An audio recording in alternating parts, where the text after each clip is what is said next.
बिस्मिल्लाहिर्रहमानिर्रहीम। अस्सलाम वालेकुम। मैं हूं अब्दुल मजीद लिसन पाक चैनल से। आज जिस टॉपिक को मैंने मुंतखब किया है वो है बैलेंस डाइट। तो बैलेंस डाइट होती क्या है? ये हरगिज बैलेंस डाइट का मतलब इंतहाई कीमती गज़ा या चंद जो मीट और फैट्स पे मुश्तमिल गज़ा को नहीं कहते, बल्कि इसमें 7 किस्म के अज्जा यानी न्यूट्रिएंट्स होते हैं। अगर आप डेली की गज़ा में सुबह दोपहर शाम उनको मुनासिब मिकदार में खाएं या उनका इनटेक करें तो आप एक तरफ तो बहुत सारी बीमारियों से बच सकते हैं, दूसरा अपनी हेल्थ को इम्प्रूव भी कर सकते हैं और मेंटेन भी कर सकते हैं। तो आइए देखें वो कौन कौन से न्यूट्रिएंट्स हैं जो ज़रूरी हैं।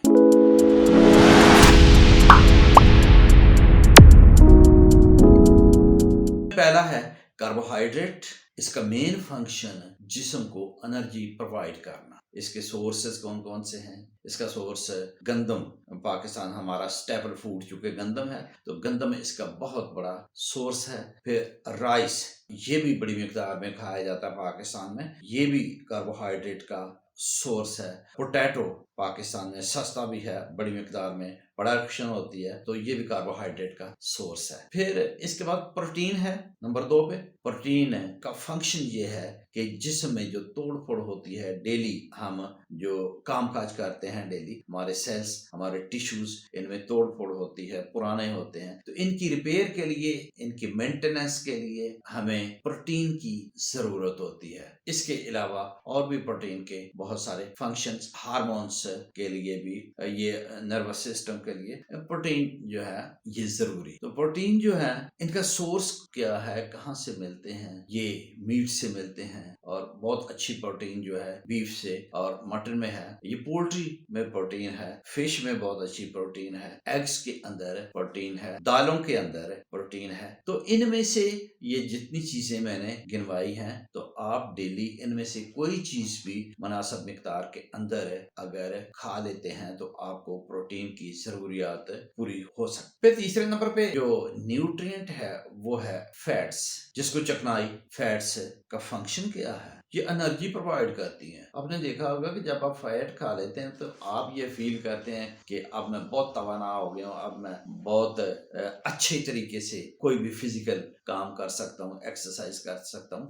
वो इसीलिए है कि वो आपकी बॉडी के अंदर एनर्जी लेवल को इंक्रीज कर देती हैं फैट्स। फिर फैट्स डिफरेंट न्यूट्रिएंट्स को, यानी न्यूट्रिएंट का मतलब जो चीजें हम खाते हैं उनके अज्जा, उनको हल करने में भी इस्तेमाल होती हैं। इसकी एक एग्जांपल बहुत इंपॉर्टेंट, विटामिन डी जो है वो पानी में हल नहीं होता बल्कि फैट्स के अंदर हल होता है और ये बॉडी के लिए इंतहाई जरूरी है। तो फैट्स के सोर्सेस कौन कौन से हैं? ऑयल, कुकिंग ऑयल जो किसी भी किस्म का जो हम डेली यूज करते हैं, घी है, देसी घी हो तो बहुत अच्छा है, वनस्पति घी भी ये सोर्स है। एनिमल फैट जो कम खानी चाहिए लेकिन वो भी एक सोर्स है। नट्स के अंदर फैट्स हैं। तो फैट्स को इस्तेमाल करते वक्त एक केयर ये करनी चाहिए कि अच्छी किस्म का फैट हम इस्तेमाल करें। ओलिव ऑयल, जैतून का तेल जो है उसमें अच्छी किस्म की फैट्स हैं। देसी घी के अंदर भी अच्छी किस्म की फैट्स हैं।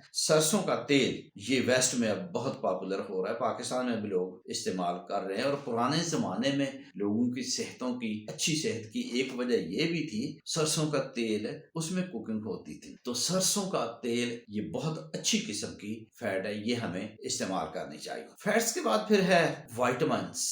विटामिन्स ये एक किस्म के बायोकेमिकल्स हैं, जिस्म के अंदर ये हार्मोन्स को भी रेगुलेट करते हैं, जिस्म में डिफरेंट फंक्शंस को, मसलन जिस्म में अगर कोई जख्म आ जाता है तो उसको हील अप करने के लिए भी इस्तेमाल होते हैं। और इन्फेक्शन अगर हो जाती है तो इन्फेक्शन सही करने के लिए भी विटामिन्स इस्तेमाल होते हैं। इनके सोर्सेस कौन कौन से हैं? इनके सोर्सेस नंबर 1 फ्रूट्स हैं, नंबर 2 वेजिटेबल्स हैं, फिर आपके एग्स हैं, मीट के अंदर भी प्रोटीन्स मौजूद हैं, डेयरी और डेयरी प्रोडक्ट्स यानी दूध, दही, पनीर, इसके अंदर भी विटामिन्स मौजूद हैं। तो ये किसी भी सोर्स से हमें विटामिन्स लेने चाहिए। विटामिन सी जो है ये एक ऐसा विटामिन है जो जिस्म में बहुत ही इम्पोर्टेंट रोल्स प्ले करता है, इम्यूनिटी के लिए भी और हीलिंग के लिए भी। लेकिन हम कुकिंग के दौरान इसको ओवर हीटिंग करके ज़ाय कर देते हैं। तो कुकिंग हम जब करें तो लाइट हीटिंग पे कुकिंग करनी चाहिए, उससे ये डिस्ट्रॉय होने से बच जाता है। तो विटामिन्स के बाद मिनरल्स हैं, जैसे जिंक है, आयरन है, कैल्शियम है, मैग्नीशियम, ये सारे मिनरल्स हैं, ये भी बहुत ज़रूरी हैं हड्डियों की फॉर्मेशन और ग्रोथ और मेंटेनेंस के लिए और रिपेयर के लिए, दांतों के लिए ये ज़रूरी हैं और ये नर्वस सिस्टम के लिए। तो मिनरल्स कहाँ कहाँ से मिलते हैं, कौन कौन से सोर्सेस हैं, ये भी फ्रूट्स और वेजिटेबल्स, मीट, एग्स, नट्स से और दालों से ये मिनरल मिलते हैं। तो ये सारी चीजें जो हैं इनको हमें अपनी ग़िज़ा के अंदर शामिल करना चाहिए। फिर छठे नंबर पे आता है फाइबर। हमें ऐसी ग़िज़ाएं ज्यादा मिकदार में इस्तेमाल करनी चाहिए जिनमें फाइबर है, मसलन दालें हैं के अंदर फाइबर है, मीट के अंदर फाइबर है, फ्रूट और वेजिटेबल के अंदर फाइबर है। ये चीजें ज्यादा इस्तेमाल करनी चाहिए। जिन चीजों में फाइबर नहीं है वो इस किस्म की ग़िज़ाएं हैं, मसलन फैट्स हैं, मसलन लिक्विड है, स्वीट्स हैं, इनमें फाइबर नहीं होता या बहुत कम होता है। फिर इसके बाद आखिर पे नंबर 7 है वाटर। वाटर एक ऐसी चीज है जो बॉडी के फंक्शंस के लिए बहुत ही इम्पोर्टेंट रोल प्ले करती है, लेकिन अफसोस कि हमने इंसान ने उसको इतनी अहमियत नहीं दी जितना हम दूसरे इंग्रेडिएंट्स को देते हैं। ये देखिए कितने अफसोस की बात है, हम अपनी गाड़ी को, बाइक हो या कार, हर रोज धोते हैं या चंद दिनों के बाद बहुत अच्छे तरीके से धोते हैं। हम अपने फर्श को कीमती पानी इस्तेमाल करके, बल्कि जाया करके, मैं कहता फर्श को धोते हैं, हम अपने कपड़ों को धोते हैं, हम बर्तन, हम हर चीज को धोते हैं, लेकिन हम अपनी बॉडी जो है वो इंटरनल बॉडी की मैं बात कर रहा हूँ, उसको वॉश करने के लिए ना तो हमारे पास टाइम होता है और ना ही हम उसे पसंद करते। तो इंटरनल वॉशिंग किससे होती है? वो भी वाटर से होती है कि वाटर डिटॉक्सिफाई करता है जिस्म को, जिस्म के जहरीले मादे जो हैं उनको निकाल के यूरिनेशन के जरिए यानी पेशाब के जरिए बाहर निकालता है। तो अगर पानी कम पिएंगे तो जहरीले मादे जिस्म के अंदर डिपॉजिट हो गए तो डिफरेंट किस्म के फिर प्रॉब्लम पैदा करता है, जैसे किडनी स्टोन हो गई या इस किस्म के और बहुत सारे प्रॉब्लम्स पैदा करता है। तो हमें वाटर जो है, और देखिए जब वाटर की मैंने बात की है तो अच्छे साफ सुथरा पानी जो है वो मुनासिब मिकदार में जो 8-10 गिलास पानी के जो हैं वो डेली एटलीस्ट जरूर पीने चाहिए। तो ये थी बातें बैलेंस डाइट के बारे में। तो एक दफा फिर मैं इसको समराइज कर दूं, बैलेंस डाइट के अंदर carbohydrate, fats, proteins, minerals, water और फाइबर मौजूद हैं। अगर आपको ये वीडियो पसंद आई हो तो आपसे गुजारिश है आप इसको लाइक भी करें और शेयर भी करें। Thank you. Allah Hafiz.